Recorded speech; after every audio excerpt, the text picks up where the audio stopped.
Hey friends, it's Christy Simoncelli, your host here at Unreasonable Magic. I'm so excited to be back recording with you, and I am very much in the honeymoon phase with this podcast, so hopefully I will not inundate you with too many podcast episodes unless you're ready to hear them all. This episode today, I want to talk to you about human design. So, human design is one of my great loves. I didn't meet it till later in life. And I don't know that I've publicly spoke about when I found it. Well, maybe outside of my classes. But it was a really important time for me. I was going through a lot. I didn't know what was happening. I was kind of in a state of flux, if you will, which is something that happens to everybody once they get into their 40s. I was experiencing my Uranus opposition, which we can talk about that. I was also experiencing some stuff with Saturn. So Saturn's no walk in the park. So massive life transitions were occurring for me. But then when I found it, and I say found it because I didn't look for it, someone brought it to me. One of my dearest friends who I have since come to call E.F. Hutton. So those of you old enough to remember those commercials, when E.F. Hutton speaks, people listen. So she's my E.F. Hutton. Hopefully I can get her on here one day and we can do more E.F. Hutton stuff together. But basically when she talks, I listen because she's sort of my spirit whisperer. She brings something to my attention. Even if I'm not in the mood, I go and I investigate it because she seems to have a direct link for me. Anyway, human design. As a line 4 person, I get my best stuff from other people. So it's really critical that that's how I found human design, at least to me. We'll talk about the lines. There's 6 lines. We'll talk about those in a little bit as well. But let me first tell you about human design in case you do not know what it is. So human design is a channeled mystical system. It involves many different modalities, the I Ching, Kabbalah, astrology, chakra system. There's a lot that goes into this.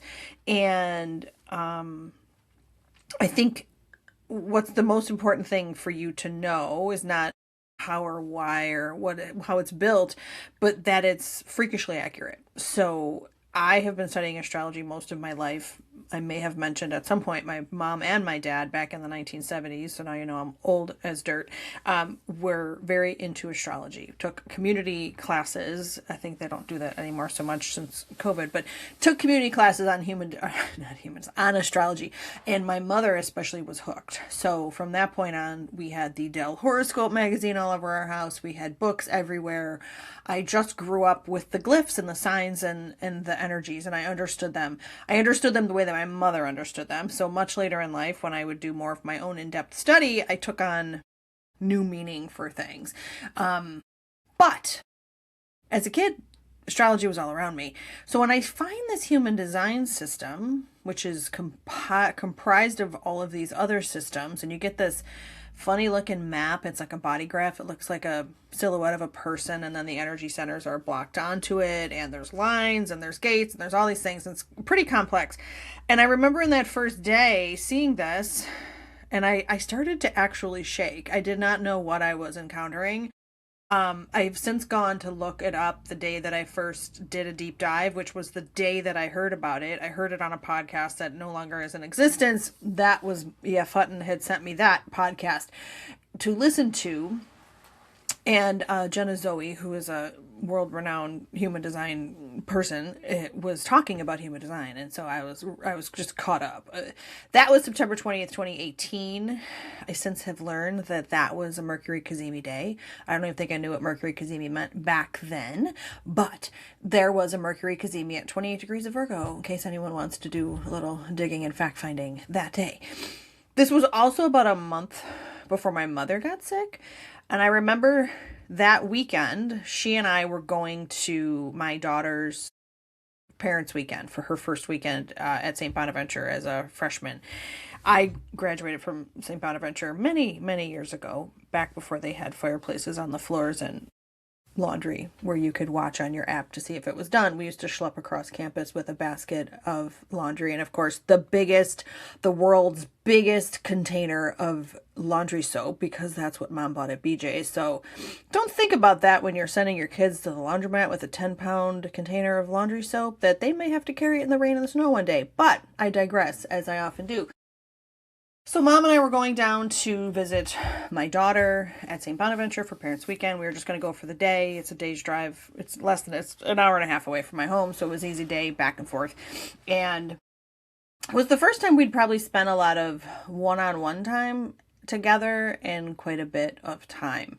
There had been a lot of turmoil that summer, stuff I was going through, which I've come to realize was part of those astrological midlife moments I was having.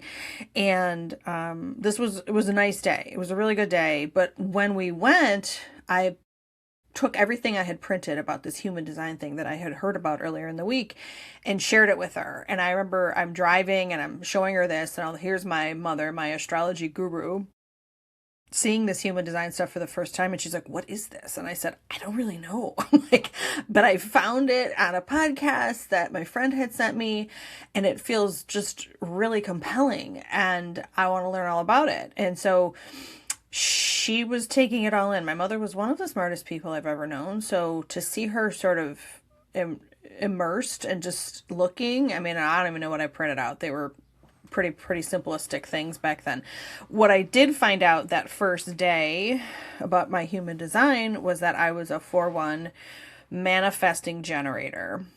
And I did not know what any of that meant. And I printed out my body graph, and I didn't know what that meant.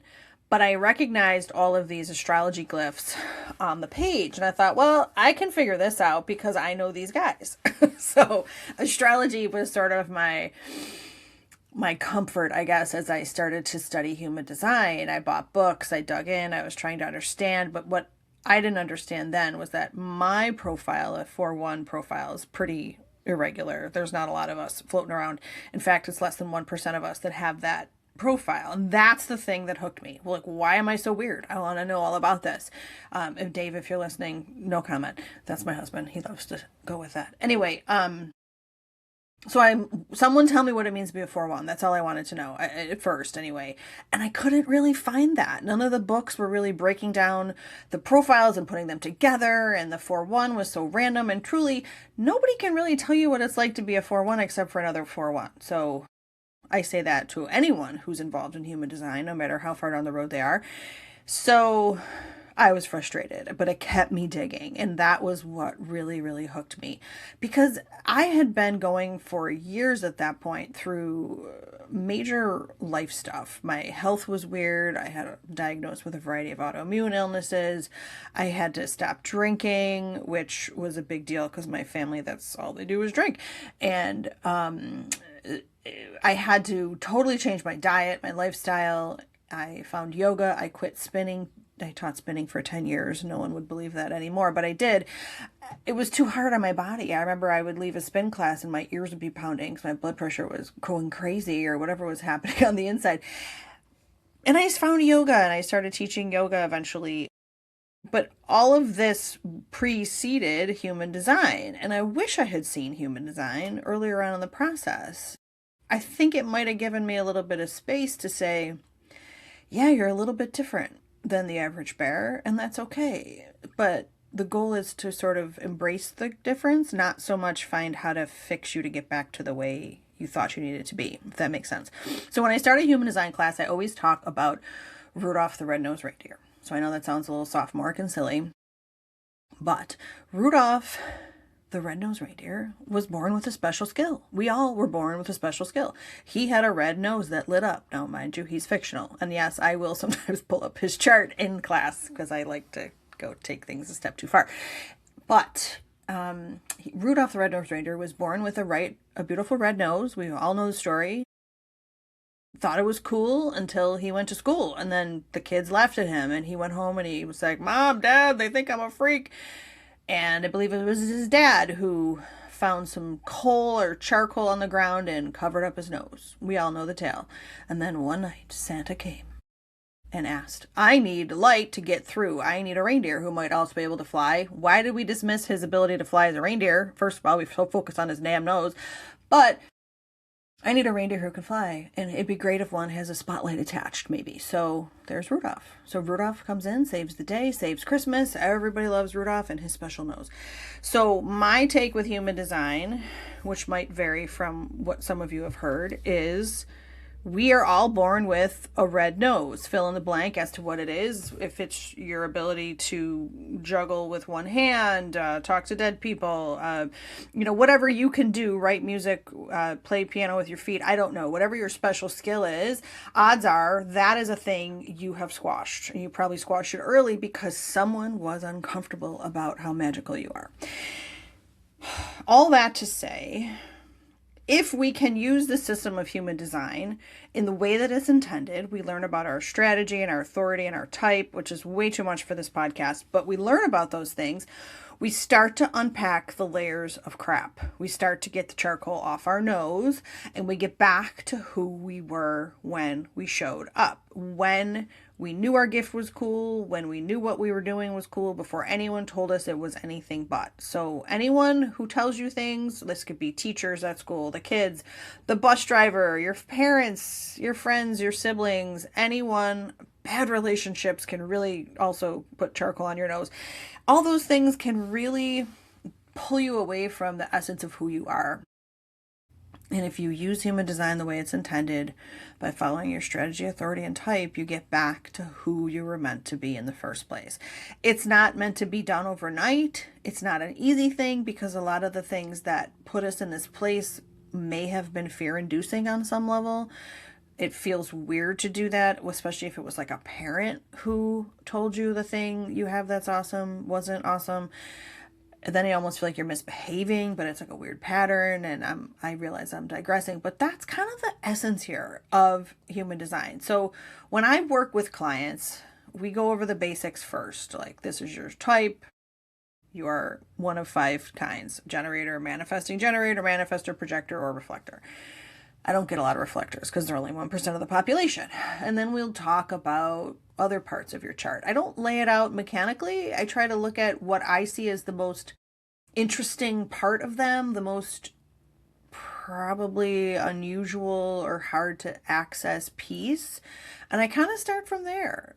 And we talk about all the things. And people, it's the best thing ever when I sit with someone to talk about human design because they start to glow a little from the inside. You can see them, whether they put their hand on their heart or they cry sometimes or they just feel seen. It's wonderful to witness. And so that's why I know I will forever and always be talking about these things, because none of us were built to fit the mold. As my dad used to say, they beat the hell out of that mold maker after you were born.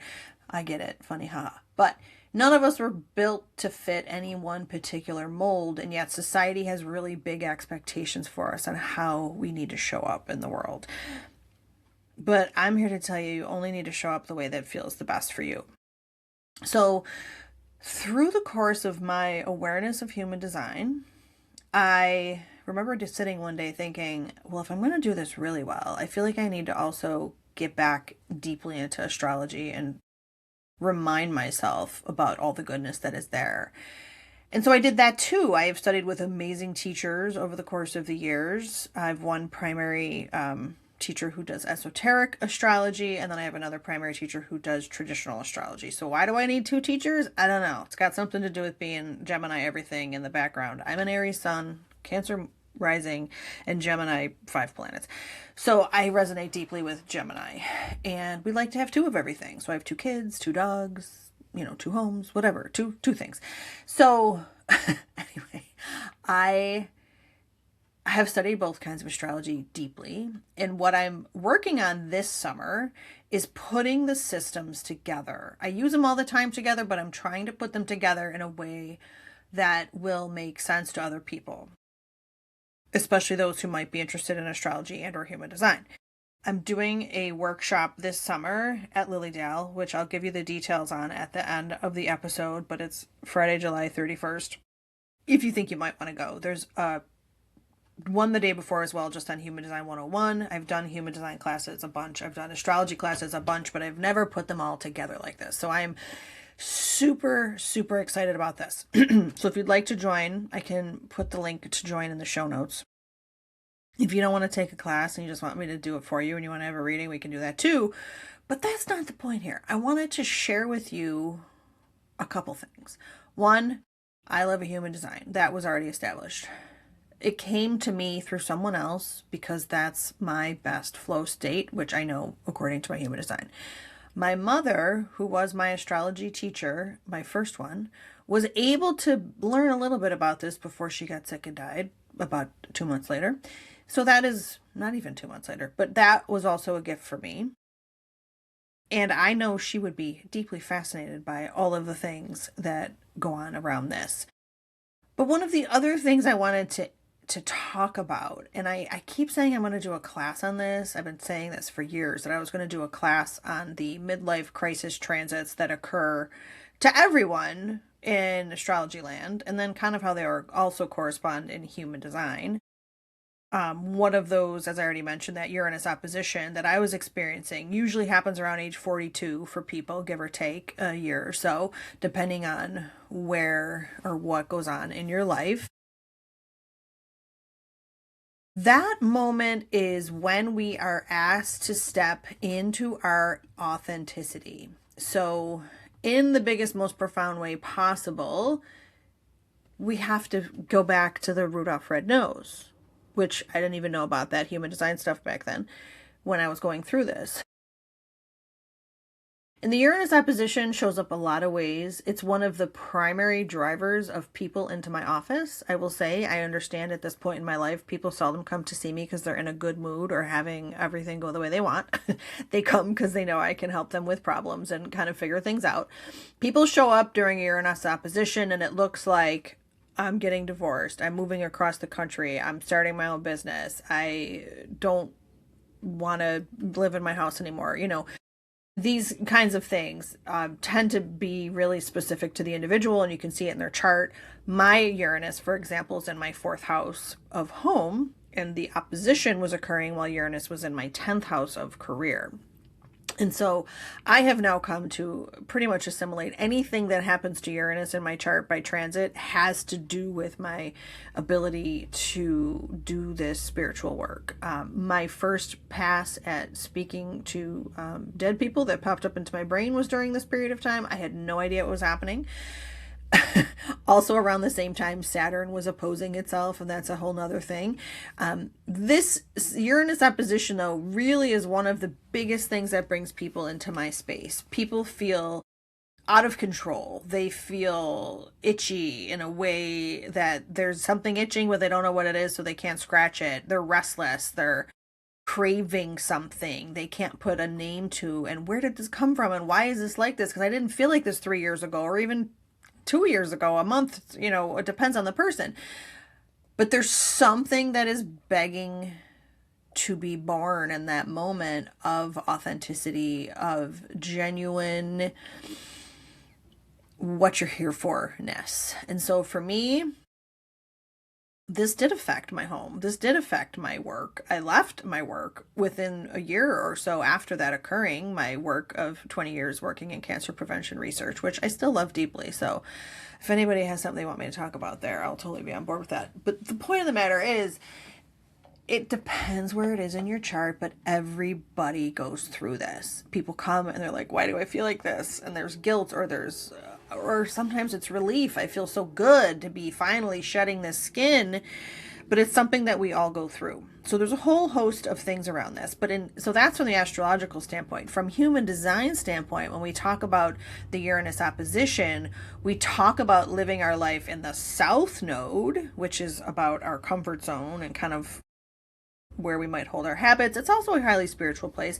And we start to shift into our North Node as a primary driver. So in human design land, you would then look at the North Node for guidance on what comes next. So to simplify, in astrology, the North Node is about, we call it like a little mini rising sign, kind of a mini where I need to go in this world. Who am I? What am I here for? And same could be said in human design. The South Node, so if you're looking at your chart, that's a little horseshoe looking thing. That looks like it's, the pointy part or round part is pointing down.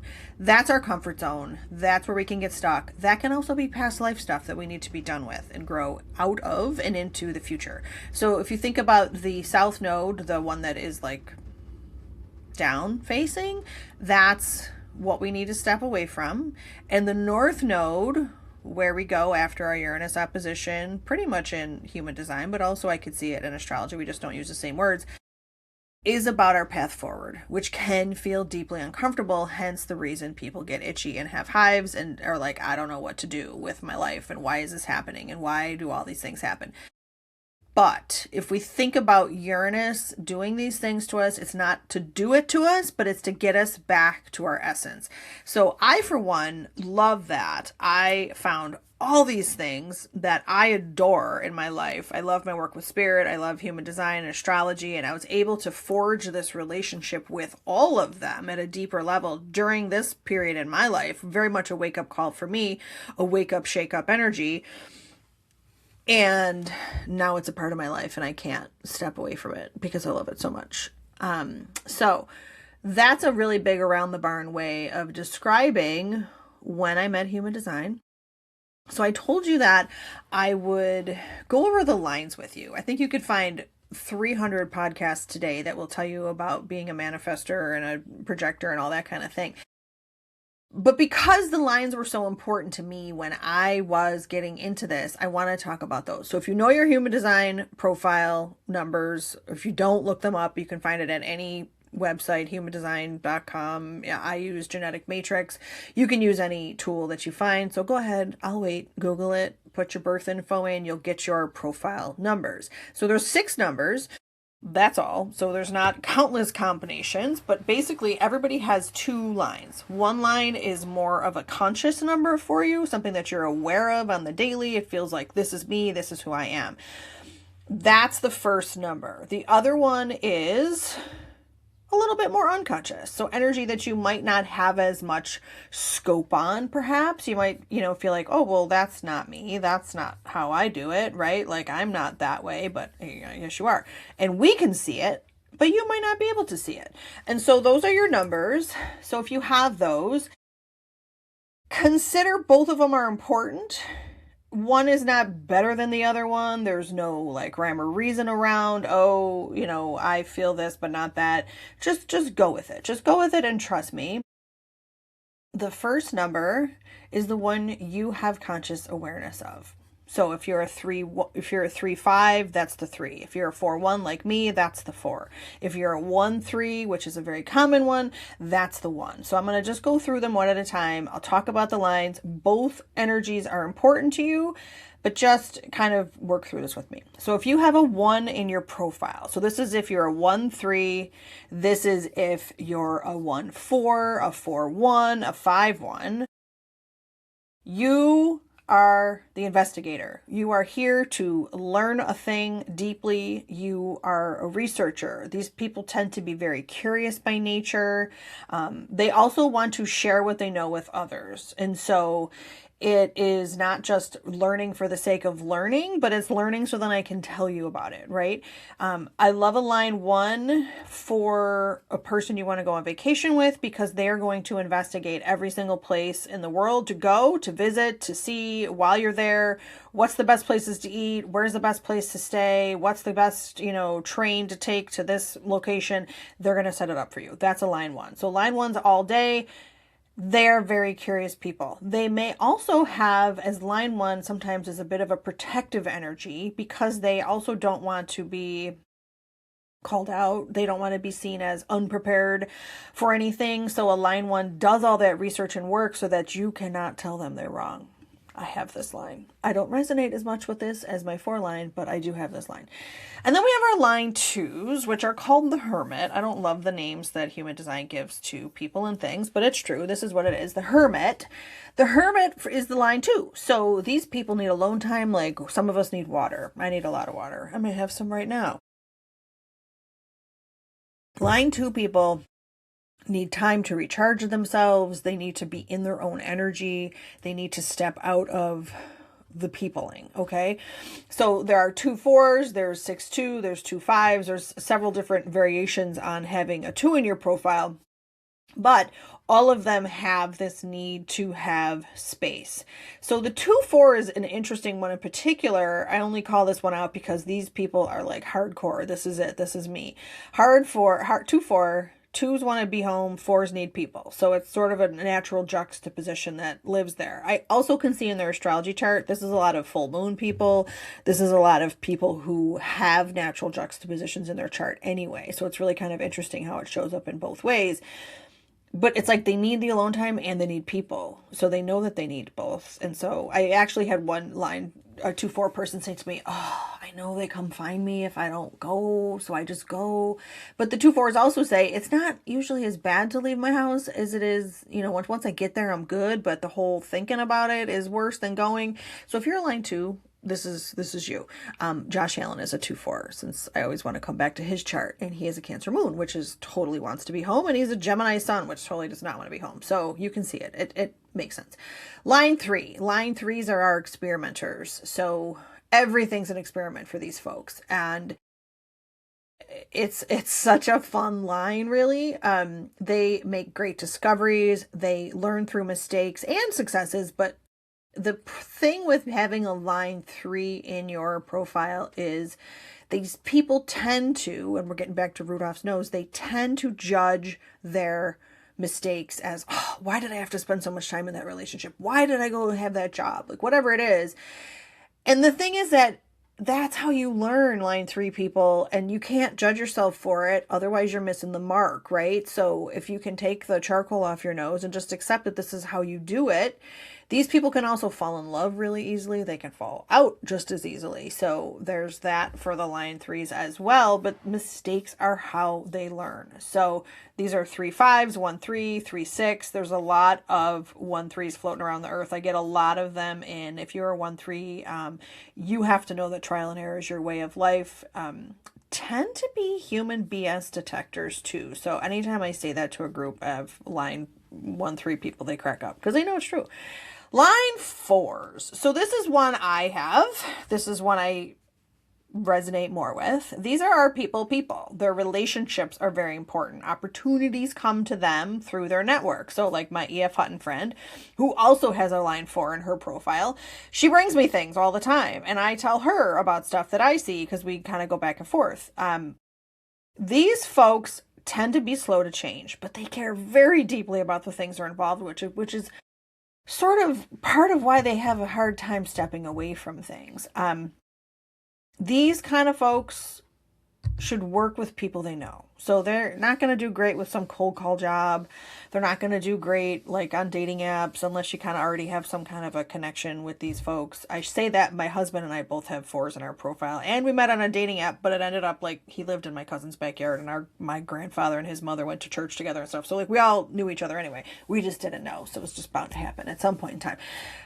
Line 4s, your opportunities come from people you know. So it's best to have your feelers out there. You got to leave your home. You got to go see people. So these are 1-4s, 4-1s, 2-4s, 4-6s, all very different, but the energy that consistently runs through them is the 4 line, wanting to be with your people because that's where your stuff comes from.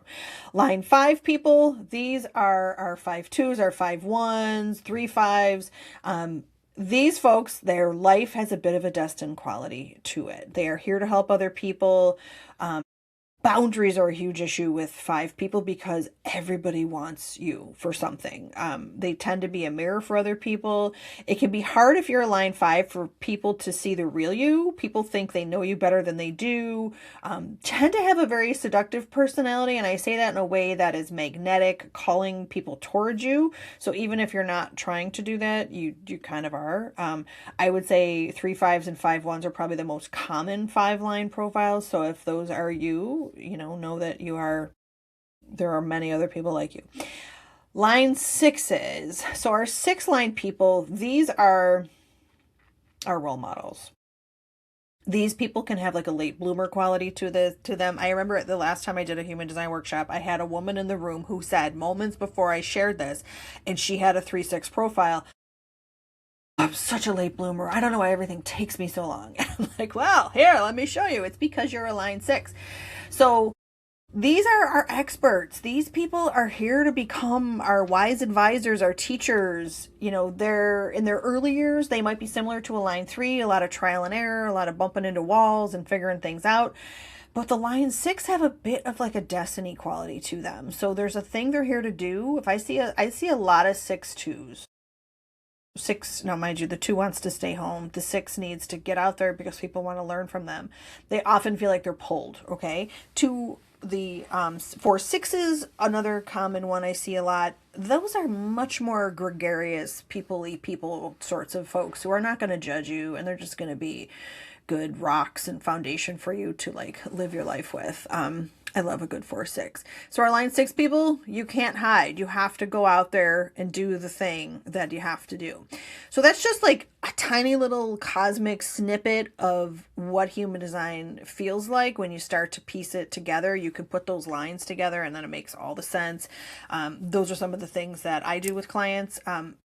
Also, if this is like interesting to you and you feel that full body wiggle like I did the first time I learned about human design, come to my workshops this summer. First of all, Lilydale is a magical place. You can do all sorts of things. So you can get a reading, you can go to the Stump, you can go to Forest Temple, you can go to the beach, you can do all kinds of things. It's magical. The grounds are lovely. My workshops are at the end of July. So that peak of summer, Thursday, July 30th, would be from 9 to 4.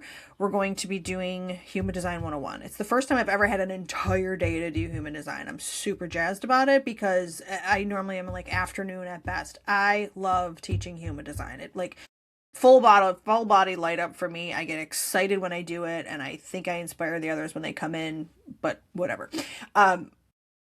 Second day is the synergy of human design and astrology. So that's the one I'm so excited for because I haven't done it yet in public. I do it all the time in my life. I just gave you a little bit of an example about that Uranus opposition in the South-North node thing. But this is going to be both of the systems coming together. We're going to go through the planets, what they mean in each system. We're going to look at the design and the personality side, all these things. We're going to talk about all kinds of things. And that's going to be amazing. I just know it is because it's such a fun, interesting topic. And that's Friday, July 31st, again, 9 to 4. You can do both workshops. You can do one or the other. You don't have to do both. Both are at Lilydale Assembly, which is the world's oldest spiritual center in the world. It's a great place in Cassadaga, New York. It's a beautiful time of year to be there. I would love to have you join me. I will put the links for those in the show notes. If this human design stuff, though, makes you excited, let's talk. I want to share this with you. I want to help you get the charcoal off your nose. And remember, this is meant to be an experiment. It took a super long time to load these layers of charcoal on our noses. And while it might take a little time to unring the bell, we are here for it. Getting authentic, getting back to our essence, and being our best, most magical self. So thank you for being here with me today on Unreasonable Magic. Please subscribe. Please share these episodes. This means the world to me. I love sharing these topics with you. And next week, I have a guest coming in. We're going to talk about some other really wild stuff that has gone on in life. Again, things that happened outside of what could possibly be deemed as normal. I'll give you the backstory on the one case I talked about on the telepathy tapes, and it'll just be fun. It'll be fun because the person coming on is one of my nearest, dearest soul's friend, and we just have a blast together. So you're going to have fun too. So I hope to see you back next week. Take care and keep looking for the magic, my friends.